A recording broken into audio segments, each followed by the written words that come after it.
Good morning students. Previous class के अंदर हम लोगों का यूनिट 4 का चैप्टर नंबर फर्स्ट भारत की विदेश नीति और गुटनिरपेक्षता की जो नीति है वो एंड हो गया था। आज हम अपना न्यू चैप्टर यूएनओ या संयुक्त राष्ट्र संघ जो है वो स्टार्ट करेंगे।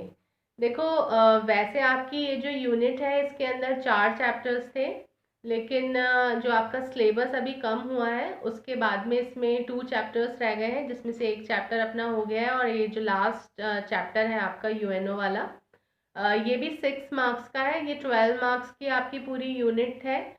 2 चैप्टर है, 6-6 नंबर के दोनों चैप्टर्स हैं। तो ये वाला चैप्टर जो है वो भी अपनी पूरी इंपॉर्टेंस रखता है बोर्ड एग्जाम के लिए।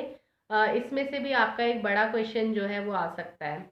तो यूएनओ जो है इसके बारे में सबसे पहले स्टार्टिंग के अंदर आपको ये ध्यान रखना है कि जो आपका फर्स्ट वर्ल्ड वॉर था वो 1914 से 1918 तक चला था। 1914 से 1918 तक आपका प्रथम विश्व युद्ध जो था वो हुआ था। इस युद्ध के बाद में युद्धों को रोकने के हिसाब से 1920 के अंदर राष्ट्र संघ जो है उसकी स्थापना की गई थी।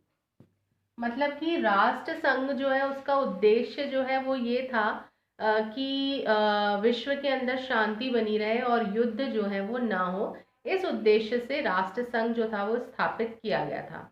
लेकिन दुर्भाग्यवश राष्ट्र संघ की स्थापना के बाद में भी 1939 के अंदर दुनिया जो है उनको द्वितीय विश्व युद्ध, सेकेंड वर्ल्ड वॉर जो था वो फेस करना पड़ा। द्वितीय विश्व युद्ध जो है वो फेस करना पड़ा 1939 के अंदर। कहने का मतलब है 1920 के अंदर राष्ट्र संघ की स्थापना हुई, लेकिन राष्ट्र संघ की स्थापना के बाद में भी 39 के अंदर ये विश्व युद्ध हुआ।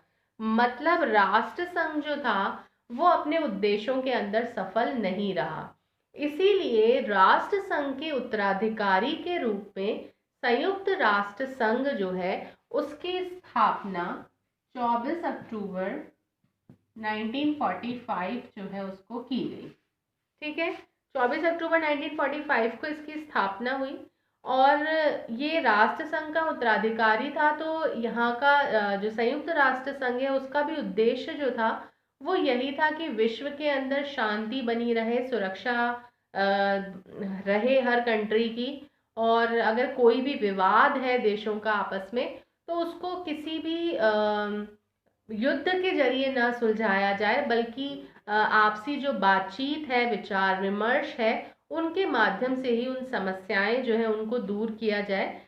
इसी उद्देश्य, इस प्रमुख उद्देश्य को लेकर के यूएनओ जो है उसकी स्थापना हुई थी। लेकिन यूएनओ जो है उनकी बहुत सी एजेंसीज जो है वो कार्य करती हैं, इसलिए केवल विश्व के अंदर शांति और सुरक्षा बनाए रखना ही इसका उद्देश्य नहीं है, बल्कि ये मानव कल्याण और जन कल्याण से संबंधित बहुत से कार्य जो है उनका संपादन करती है। साथ ही साथ महिला और बाल विकास जो है उनके कल्याण के लिए भी अनेक कार्यक्रम जो है वो यूएनओ के द्वारा संचालित किए जाते हैं।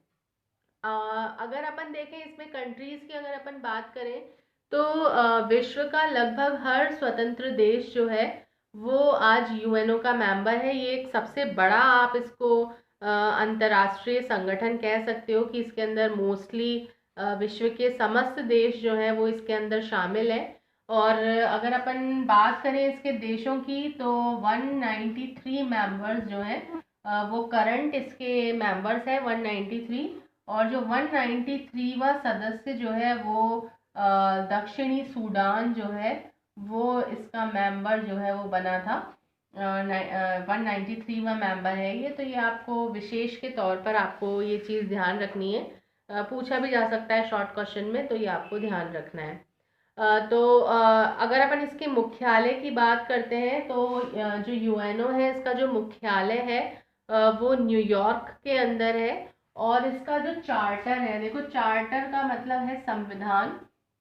चार्टर जो है इसका, इनके चार्टर में 111 अनुच्छेद हैं और इन 11 अनुच्छेदों 111 अनुच्छेद जो है इनके अंतर्गत ये बताया हुआ है कि यूएनओ का क्या संगठन किस प्रकार से होगा, इसकी शक्तियाँ क्या होंगी या इनके द्वारा किन कार्यों का संपादन किया जाएगा, इन सभी का उल्लेख जो है वो चार्टर के अंतर्गत किया गया है।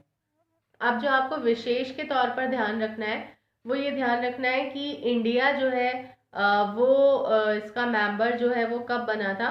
तो 30 अक्टूबर 1945 को, 30 अक्टूबर 1945 जो है उसको इंडिया जो है वो यूएनओ का मेंबर बना था। ये एक इम्पॉर्टेंट चीज़ है, ये आपको ध्यान रखनी है। और साथ ही साथ जो शशि थरूर हैं उन्होंने ये कहा था कि चर्चिल जो है वो ये कहते हैं कि हथियार लड़ाने से बेहतर है जबान लड़ाई जाए।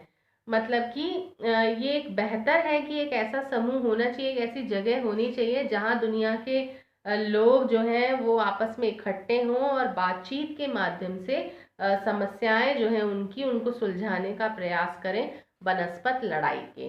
तो ये एक ऐसा मंच है यूएनओ जहाँ पर देश जो है वो अपनी प्रॉब्लम्स जो हैं उनको बातचीत के ज़रिए सुलझा सकते हैं, लड़ाई के बिना। तो ये एक इम्पॉर्टेंट मंच इसको कहा जा सकता है। ये इसकी एक भूमिका के तौर पर हम लिखेंगे। बाकी इसके जो उद्देश्य हैं, लक्ष्य हैं, इसकी जो संस्थाएं हैं, एजेंसीज हैं, उनके बारे में मैं आपको नेक्स्ट लेक्चर के अंदर बताऊंगी। Thank you.